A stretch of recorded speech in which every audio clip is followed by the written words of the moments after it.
Welcome friends to my channel value of test. আজকে আমি বানিয়ে দেখাচ্ছি কচুর শাক।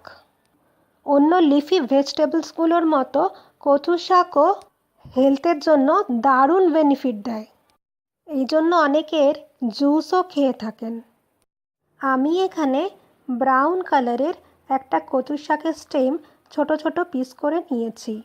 আর আপনারা যদি কচুর শাক কী করে হাত আর ছুরি ব্যবহার করে কাটতে হয় দেখতে চান, তাহলে তার ভিডিও এই ডেসক্রিপশন বক্সের লিঙ্কে দেয়া আছে, প্লিজ দেখে নেবেন। 3টে কাঁচা লঙ্কা মাঝখান দিয়ে চিড়ে মিডিয়াম সাইজের পিস করে নিয়েছি।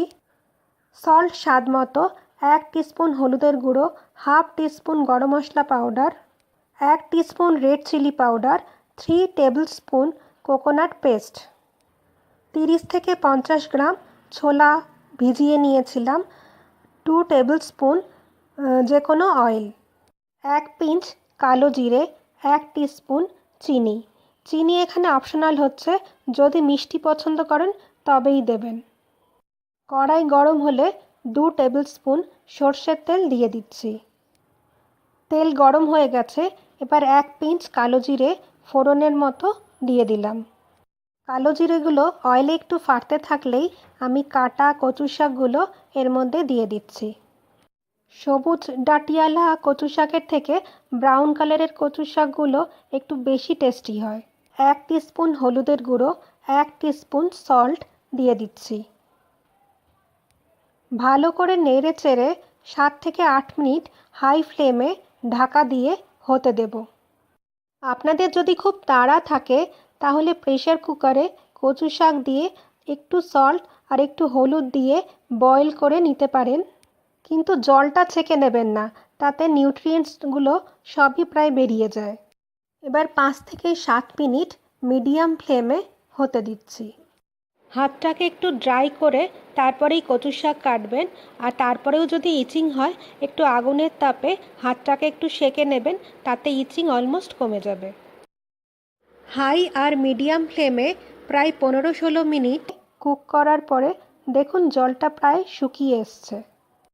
এবার আমি এতে 3 টেবিল স্পুন কোকোনাট পেস্ট, কাঁচা লঙ্কা যেগুলো চিড়ে রেখেছিলাম, আর 1 টিস্পুন রেড চিলি পাউডার দিয়ে দিচ্ছি।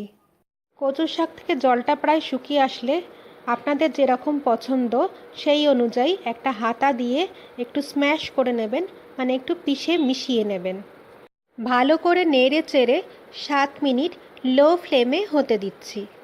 7 মিনিট পরে ঢাকা খুলে আবার একটু ভালো করে নেড়ে চেড়ে দিচ্ছি। আপনারা আপনাদের পছন্দ অনুযায়ী সল্ট আর ঝাল অ্যাড করবেন। আমি যেহেতু কচুর শাকটা ফ্রাই করে করে বানাচ্ছি, তাই জন্য আরেকটু সেদ্ধ হতে হবে, আর আরও ড্রাই করার জন্য আরও 5 মিনিট লো ফ্লেমে হতে দিচ্ছি। আপনারা যদি প্রেসার কুকারে বানান তাহলে 10-12 মিনিট হাই ফ্লেমে রাখবেন, তাতেই জল অলমোস্ট শুকিয়ে যাবে, কিন্তু তারপরে গ্যাসটা লো করে দেবেন, না হলে বারবার তলায় পুড়ে যাবে। এবার কাঁচা ছোলা আর গরম মশলা পাউডার দিয়ে দিয়েছি। ভালো করে নেড়ে চেড়ে আরও 3 থেকে 5 মিনিট লো ফ্লেমেই রাখছি। আপনারা যদি একটু মিষ্টি মিষ্টি খেতে চান তাহলে 1 টিস্পুন চিনিও এই সময় দিয়ে দেবেন। 5 মিনিট পরে ঢাকা খুলে আবার ভালো করে নেড়ে চেড়ে দিচ্ছি। আপনারা যদি আরও ড্রাই করতে চান তাহলে আরও 3 থেকে 5 মিনিট লো ফ্লেমেই রাখবেন। আর যদি হাই ফ্লেমে রাখেন তাহলে বারবার একটু নাড়তে থাকবেন, না হলে তলায় লেগে যেতে পারে।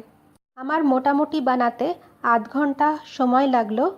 কোনো ভেজিটেবলসের যদি এত হেলথ বেনিফিট থাকে তাহলে আধ ঘন্টা আর কি। এবার কচুর শাক একদম রেডি। আপনাদের যদি এই রেসিপি পছন্দ হয়ে থাকে তবে প্লিজ লাইক, শেয়ার আর সাবস্ক্রাইব করুন আমার চ্যানেল।